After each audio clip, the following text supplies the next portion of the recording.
All right, welcome to another study in Second Peter. We're going to be looking at Second Peter chapter 2 today, and that is about false teachers and their destruction.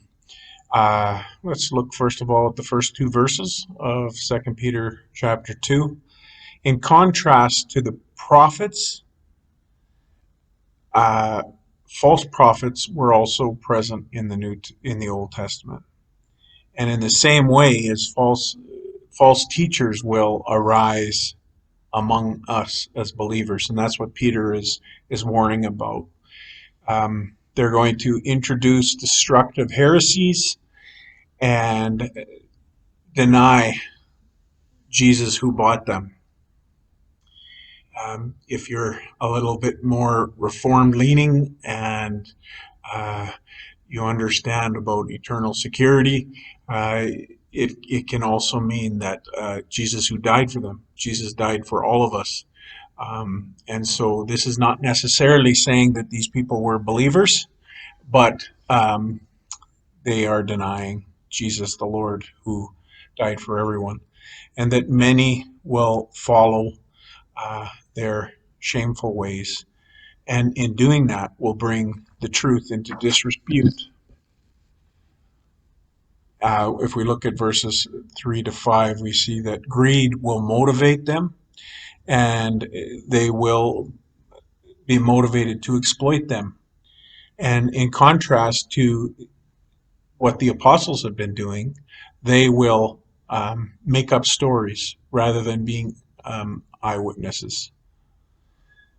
Their condemnation is coming, and Peter uses the Old Testament to demonstrate how God will judge them, just as he judged the angels. The fallen angels in Genesis chapter 6 is what we're assuming. Jude is very similar here, and it appears to be quoting an apocryphal book um, that is First Enoch, verses 1, verse 9. So, as we continue to look at Second Peter and we come to verse 6, we see that,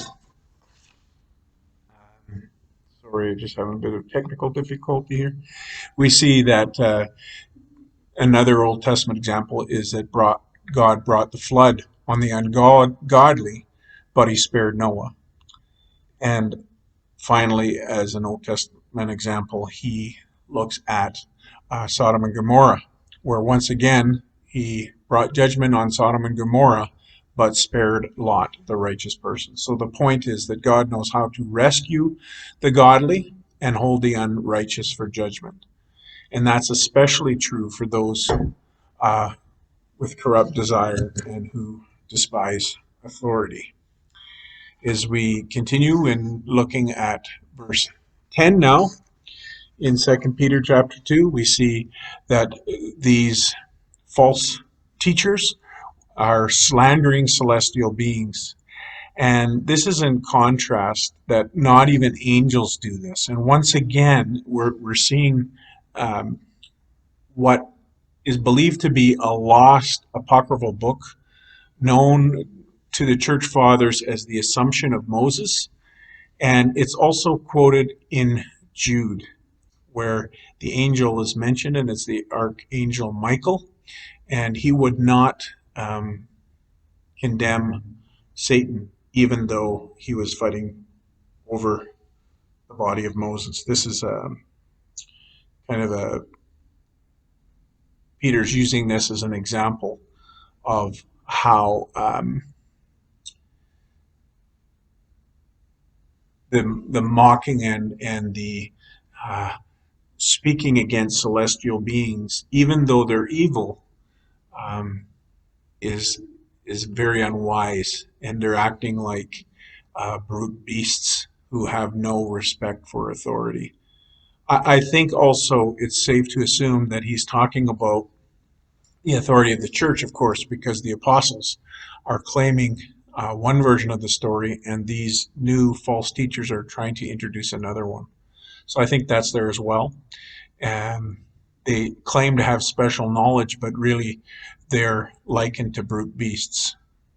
And they will be paid back harm for what they have done. And literally it says harm for harm. And this theme of being paid back and getting a wage for doing wrong, um, it, Peter's going to weave that throughout this discussion. Talks about carousing in broad daylight and emphasizing here that these people, these false teachers, have no shame. They're openly greedy and adulterous in the fellowship in the church itself. So these are some characteristics of these false teachers. We look at verse uh, 15 and 16.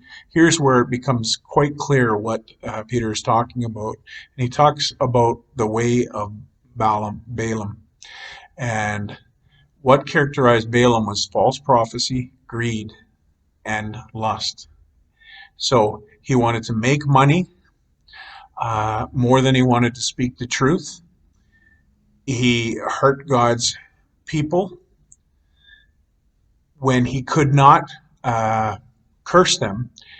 He told Balak how to have them fall, and that was through idolatry and lust. So he couldn't curse them directly, but he told Balak how to lead them away from blessing, and that was through um, sexual immorality and causing them to worship their gods rather than the one true God. The other thing we see about Balaam is he was rebuked by a donkey. Here, once again, we have a senseless beast in the passage, and this time we're shown that the beast was wiser than the false prophet Balaam, because he restrained the prophet from going to see Balak. Now remember, God had initially told him not to. Then when he persisted, God said, okay, go to him. And then on the way, an angel was ready to slay him, and the donkey, Balaam's donkey, protected him, and eventually spoke and said, hey, what are you doing here? Obviously a miraculous intervention on God's part, and just showed how foolish the false prophet was. In verses 17 to 20, as we conclude the chapter here, these false prophets are likened to springs without water, clouds without rain, or in Peter. Again, we see that this is in Jude as well. And in Jude it says clouds without rain. In Peter here we see it's a reference to mist blown along by the storm. I think the same idea is meant. And finally, mouths that speak empty words. So there's a promise of life, there's a promise of water, of something good, but it's empty. And the characteristic of this particular group that Peter is writing about is that they appeal to lustful desires, and they try to entice new converts, those who are just escaping from idolatry. They promise freedom but are in bondage to sin. They claim and they make boasts that they are free, whereas the true church isn't. But in reality, it's the other way around. Um, yeah. Also, finally, he says that if they knew the Lord, but if they got entangled again in sin, they'd be worse off than before. And so I think Peter here is saying these prophets, these false teachers that had risen among the church and were going to continue to cause problems with the church, they were teaching some version of Gnosticism. That's kind of a basic belief of most commentators, and they're saying that what they held to was the fact that they had special knowledge, and this special knowledge was very much influenced by Greek mystery cults and Greek philosophy, Platonism in particular, that saw evil, the physical world, as evil.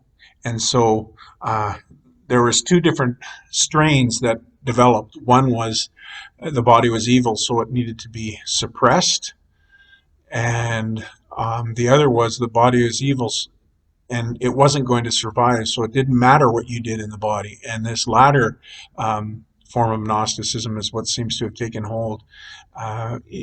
in and around the church that Peter is writing to. And he's warning about it very strongly, that they are entangled in sin.